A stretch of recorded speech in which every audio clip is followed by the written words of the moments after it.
I used to think loyalty could hold a family together. I was wrong. One quiet dinner turned into an ultimatum, my signature or my place in their lives.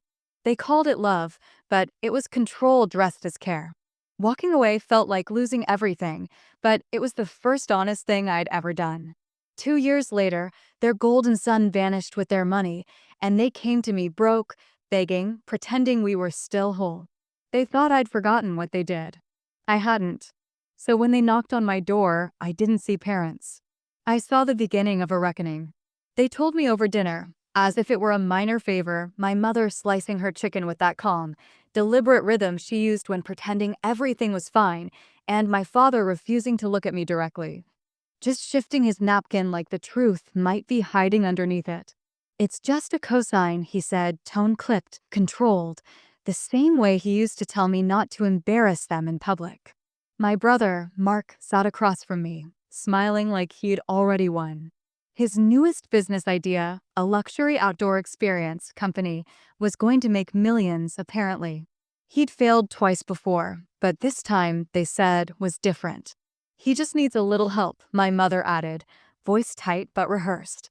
I was 28, finally stable, with a steady job and a small apartment I paid for myself. The bank had approved me for my own mortgage. My name, for once, was clean. And now they wanted it tied to $750,000 of Mark's ambition. When I hesitated, my mother's eyes hardened. "If you cared about this family, you wouldn't think twice." My father's silence was worse than anger. It was a verdict. They'd already decided who was loyal and who wasn't. That night, I didn't sleep. I stared at the ceiling until the city light turned the walls pale gray and thought about every time I'd bailed Mark out, the rent he forgot to pay, the investors he accidentally misled, the apologies I'd written for him when our parents couldn't bear to. I thought about how he'd always been their golden child, the son who could do no wrong even when he was drowning in his own mistakes.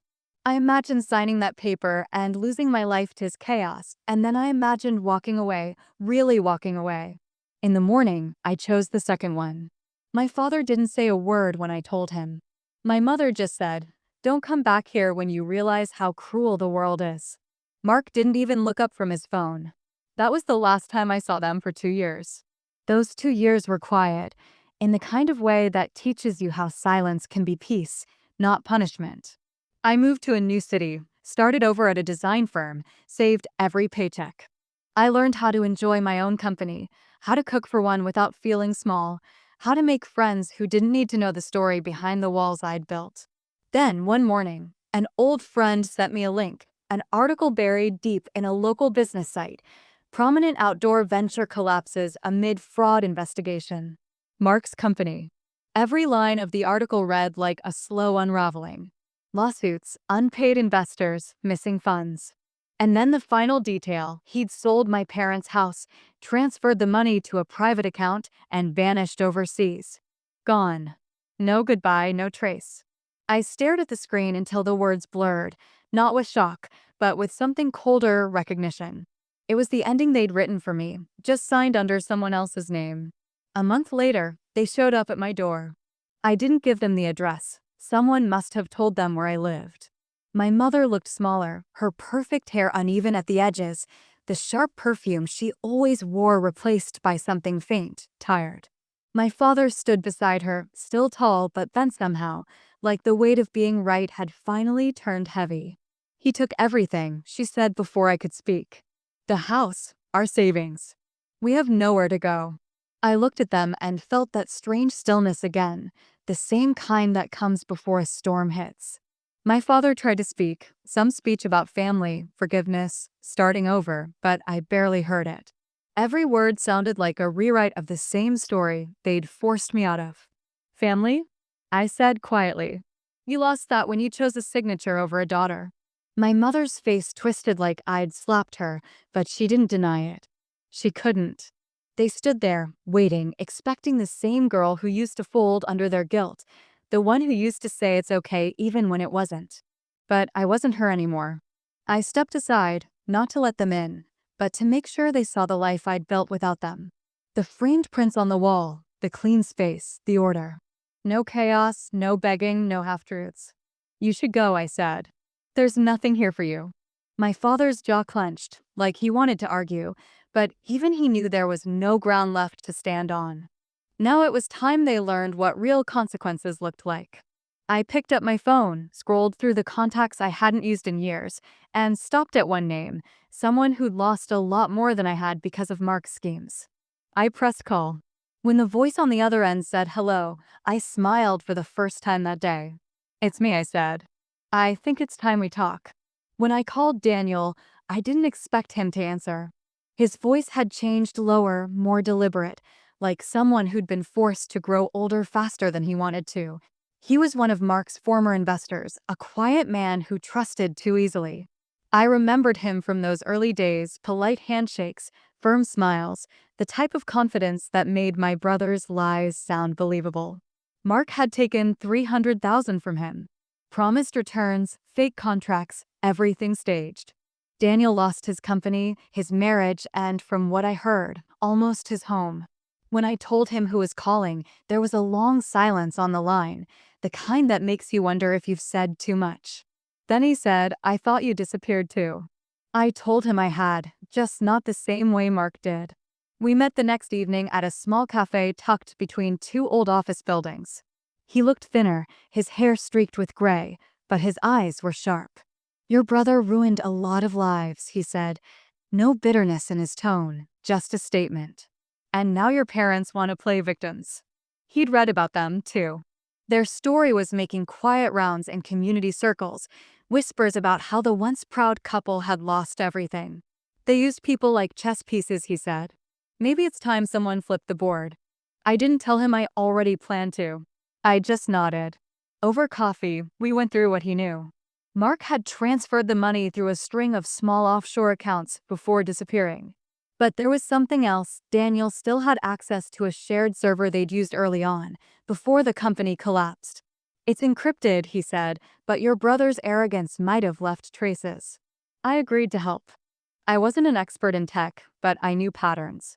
Mark always repeated himself. Same passwords, same names, same tiny mistakes. If I could find them, I could trace where he'd gone, or at least where the money ended up. Daniel leaned back, studying me. You're not doing this just to find him, are you? I didn't answer. I didn't have to. Back home, I opened my laptop and logged into the drive Daniel sent. Dozens of folders lined the screen, all labeled in the same bland style. Invoices _201, contracts _V2, client records. But one stood out, Echo. Inside were audio files. I clicked on one, expecting a meeting recording. Instead, I heard my mother's voice. Calm, composed, unmistakable. Mark, she won't sign. You'll have to make her look selfish. Your father and I will handle the rest. Then silence. My hand froze on the mouse. I played the next one. Mark again, laughing. Don't worry. Once the loan's through, she won't matter. They always side with whoever brings money to the table. My stomach twisted, not from shock. I'd suspected as much, but from the proof. My parents hadn't just chosen his side. They'd orchestrated it. The family ultimatum wasn't desperation. It was strategy. I sent the files to Daniel. He called minutes later. Do you know what this means? He said. If this goes public, your parents could face legal charges. Fraud. Collusion. He paused. You could destroy them. I looked at the window again, the reflection of my own face staring back, steady. I'm not trying to destroy them, I said. I'm just letting the truth breathe. The next day, I drove back to my hometown for the first time in 2 years. The streets felt smaller, like they'd shrunk without me.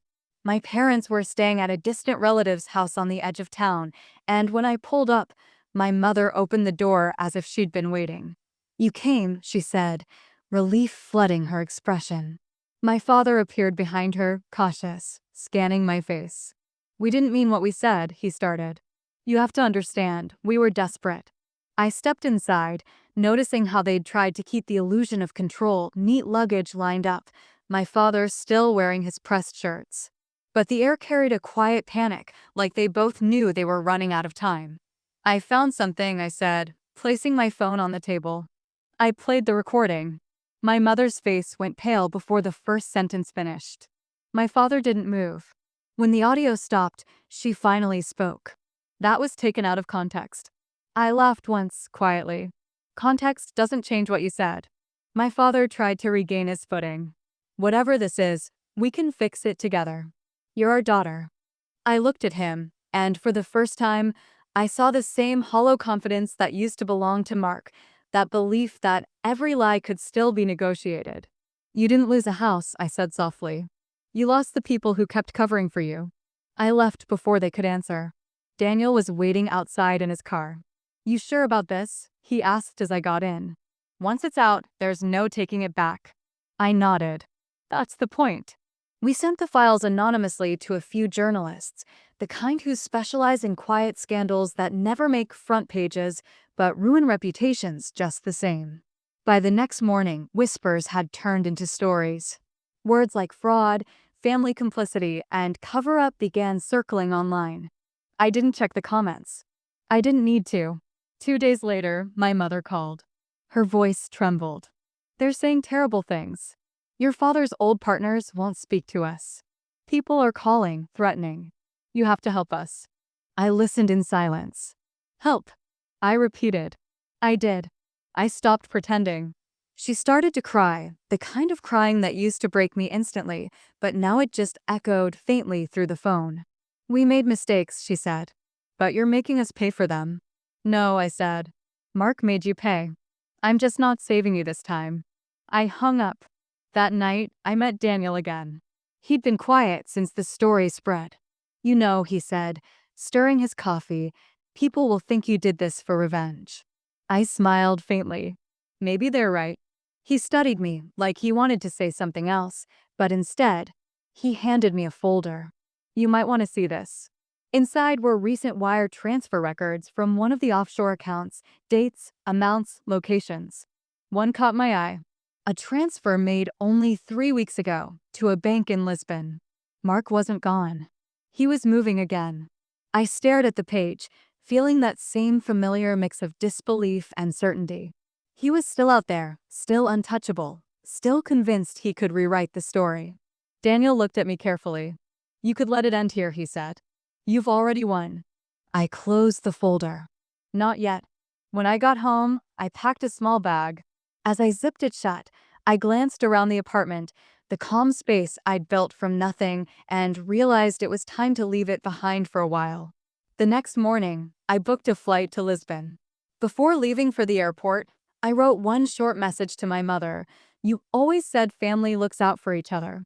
I'm just doing that for everyone Mark hurt. Then I turned off my phone. Lisbon felt older than I expected, the kind of place where time didn't bother pretending to move forward. The air carried the faint scent of salt and exhaust, and the hills glowed gold under the fading light. I found the address from the wire transfer Daniel had traced, a glass building near the waterfront, half offices, half luxury apartments. The kind of place Mark would choose to disappear into, surrounded by strangers who didn't care who he used to be. I stood across the street for almost an hour, watching people come and go, until I saw him.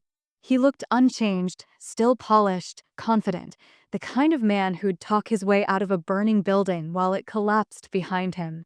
But there was something hollow in his movements, like he'd been living off adrenaline for too long.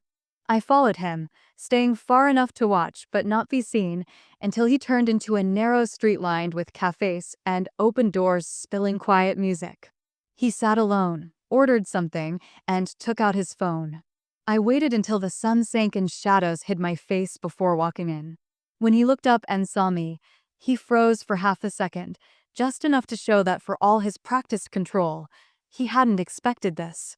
You, he said, forcing a smile that didn't reach his eyes. Didn't think you'd ever leave your safe little life. I sat across from him. I learned from the best. His expression twitched. You shouldn't be here. Neither should you, I said, sliding a small folder across the table. Inside were copies of the bank transfers Daniel found, the same ones linking him to the stolen money. You've been busy, I said. He didn't look at them. You think this scares me? You have no proof I did anything. I leaned forward. That's what Mom said right before the recordings went public. Didn't stop the truth from spreading. For the first time, he blinked, that slight flicker of panic he couldn't quite hide. "You did that," he said quietly. "You turned on them." "No," I said. "They turned on me first. I just stopped pretending we were the same family." He laughed, short and sharp. "You always wanted to be the victim." "No," I said, standing. "I just stopped being yours." I started to leave, but he grabbed my wrist, not rough, just enough to make me stop. "What do you want?" he asked. "Money? An apology? You think taking me down fixes anything?" I looked at him, really looked, the brother who once borrowed my school notes, the boy who used to promise he'd protect me from everything, and the man who destroyed everyone who believed him. "I don't want anything," I said. "I want everyone else to see you the way I do." I walked out without turning back. That night, I met Daniel in the hotel lobby. He'd been tracking the remaining accounts. "We can send everything to the authorities tomorrow," he said. "Interpol handles this kind of fraud." I nodded, but part of me hesitated. "You're thinking about what comes after," he said quietly. I didn't answer. Because he was right, revenge always sounded clean until it was finished. Then it just left silence.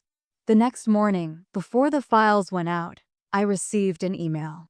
No subject, no sender. Just one line. "You think you can ruin me again? Check your account." I logged into my bank and froze. Every cent I had, savings, salary, everything was gone. Transferred out in a dozen small transactions. I felt the sting of irony before fear. Mark had learned from me, too. But what he didn't know was that Daniel had already mirrored all his accounts days ago, copying every piece of data before we acted. Within an hour, Daniel restored my funds from a secure backup. "He's desperate," Daniel said. "He knows what's coming." I looked at the screen, seeing the pattern of transfers he used. "No," I said slowly. "He's running again." We sent the files to the authorities that afternoon. Every account, every document, every trail Mark left behind. 2 days later, his name hit the news. Fugitive investor tracked through international fraud network. They used his old photo, the smiling one from his company launch, before everything fell apart. I watched the coverage from my hotel room window as rain streaked down the glass. My phone buzzed once, an unknown number. I almost ignored it, but then I answered. "You should have stayed gone," Mark's voice said, low, cold. "You think they'll stop with me? They'll drag your name too. Family's still family, even when you pretend it's not." I said nothing. He breathed in sharply. "You destroyed everything." "No," I said. "You did. I just stopped cleaning up after you." Then the line went dead. He was arrested that night at the airport. Tried to board a flight under a false name. The footage showed him in a wrinkled suit, hair disheveled, still looking for a way out. I watched it 3 times, not for satisfaction, but for certainty. The next morning, my mother called again, her voice hollow, almost unrecognizable. "They took him," she said. "Your brother." I waited. "You turned him in, didn't you?" "He turned himself in," I said quietly. "He just didn't realize it." There was silence on her end, then a trembling sigh. "You always had to win." "No," I said. "I just stopped losing." Weeks passed. The investigation spread, uncovering more than even Daniel expected: false investors, hidden debts, old signatures traced back to my parents' approval. They weren't charged, but their names became cautionary whispers, their former friends disappearing one by one. Daniel got his restitution. The other victims started rebuilding what they could. I moved back home, not to them, but to a small coastal town nearby where the air was quieter and no one knew my last name. One evening, I received a letter, no return address, just my name written neatly. Inside was a short note in my father's handwriting: "We lost the house. We lost him. But maybe we never had either to begin with." Below it was a photograph, the 3 of us at a dinner table years ago, before all of it. I looked at it for a long time, then folded it back and placed it in a drawer. Not out of anger, just finality. A month later, I visited Daniel for the last time. His company was rebuilding quietly. "You ever regret it?" he asked. I thought about it, the noise, the headlines, the silence that followed. "No," I said. "Sometimes justice just looks like someone finally saying no." He smiled faintly. "You think they'll ever forgive you?" "I don't think about that anymore."